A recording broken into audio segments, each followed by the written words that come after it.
Why are there not more people talking about the objects we bring into our homes? Could one of them be a gateway to something evil? Evil is real. It waits in the shadows, lurking in the corners of our world, searching for a way in.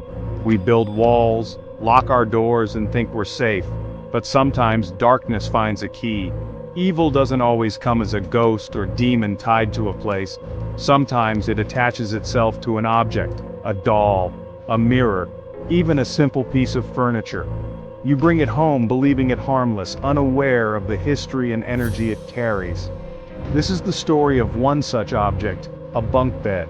Ordinary in appearance, but a vessel, a gateway for something ancient and sinister. It entered the home of the Tallman family in Horicon, Wisconsin. They had no idea what they were inviting in. Their simple purchase would unleash a nightmare that would push them to the edge of sanity. Evil can be patient, hiding in plain sight, waiting for the right moment. We expect haunted places to be asylums or old mansions, not our own homes. But what if the terror comes from something you willingly brought inside? The Tallman family was about to find out. Their experience is a warning. Question the history of the objects you surround yourself with. The Tallman Bunk Bed Haunting is one of the most terrifying cases of a haunted object ever encountered. This wasn't just strange noises or flickering lights, it was a spiritual war fought within a family home. The entity was aggressive, intelligent, and determined to destroy from within. This story will stay with you. It will make you think twice before bringing a second-hand item into your home. It will make you question what really happens when the lights go out. Sometimes, evil doesn't need to break in. It waits for you to open the door. And sometimes, you do it without even knowing. Welcome to the Tallman Haunting. In 1987, Debbie and Alan Tallman were living a quiet life in Horicon, Wisconsin. They'd just moved into a new home, focused on raising their children. They needed more space, so they bought a used bunk bed from a second-hand shop. It seemed perfect, sturdy, affordable, nothing unusual. They reassembled it in their children's room, excited for the new addition. But the moment the bed was set up, a strange feeling crept into the house. The atmosphere shifted, subtle, but undeniable. The once warm home now felt cold and unsettling. The children were thrilled, but their parents felt uneasy. For 9 months, the bed had sat in storage with no issues. It was only when assembled in their new home that things changed. As if putting the pieces together awakened something. The family was about to learn. Some objects carry more than memories. The peace they'd known was about to be shattered. Sometimes, evil waits for the right moment to reveal itself. And sometimes, that moment is when you least expect it. The nightmare was about to begin. All because of a simple second-hand bed. The Tallmans' lives would never be the same.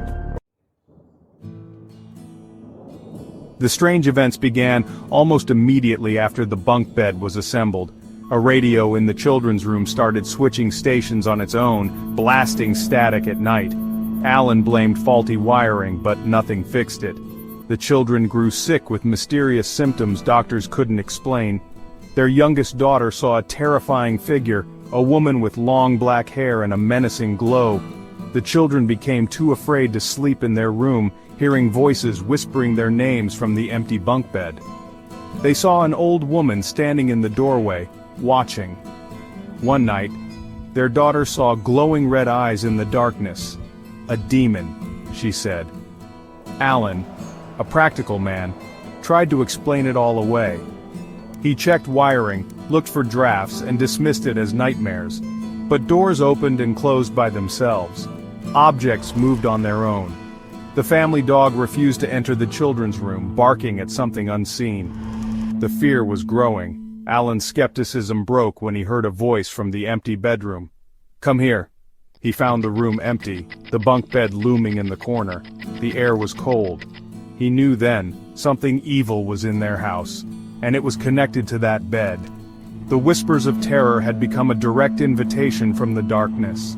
The family's nightmare was only beginning. The house was no longer a home, it was a battleground. With Alan now a believer, the fear intensified. The activity spread beyond the children's room, infecting the entire house. Cold spots appeared and vanished.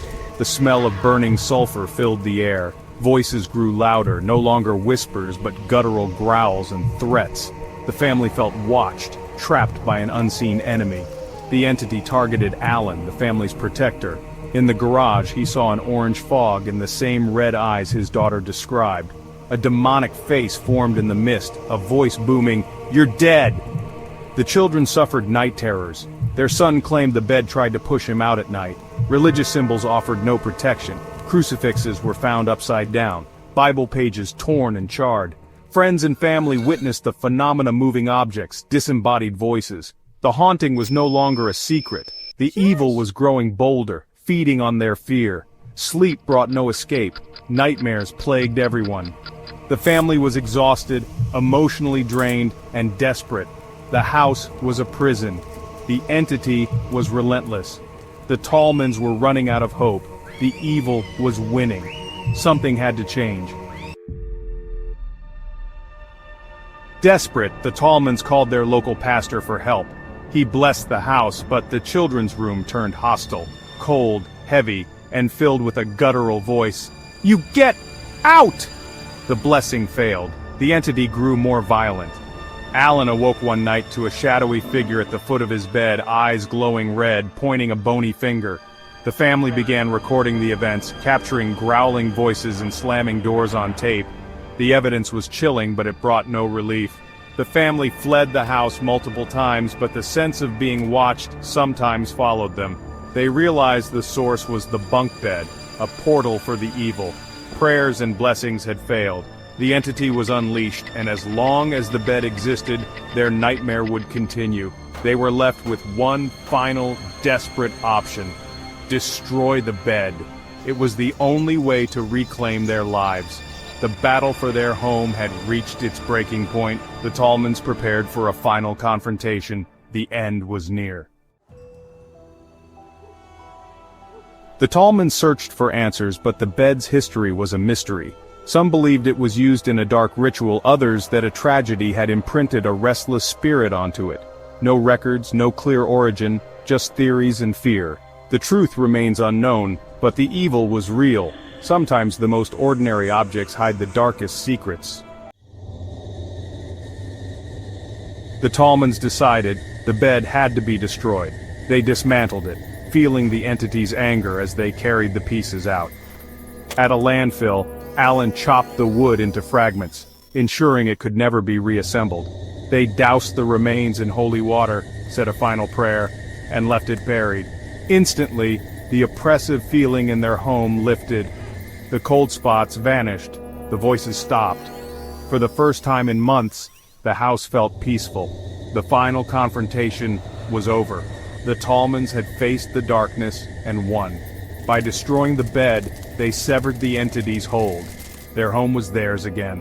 The nightmare had ended, but the scars would remain. Evil had been banished, but never forgotten. Peace returned to the Tallman home. The haunting ceased, the children recovered, and life slowly returned to normal. The story spread, drawing media attention, but the Tallmans refused fame. They wanted only to heal and protect their family. Their refusal to profit from their ordeal gave their story credibility. Rumors lingered, some say the evil was not destroyed, only displaced.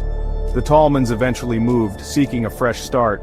Their experience became a chilling piece of paranormal history, a reminder that evil can attach itself to the most ordinary things, and that some stories are warnings, not just tales.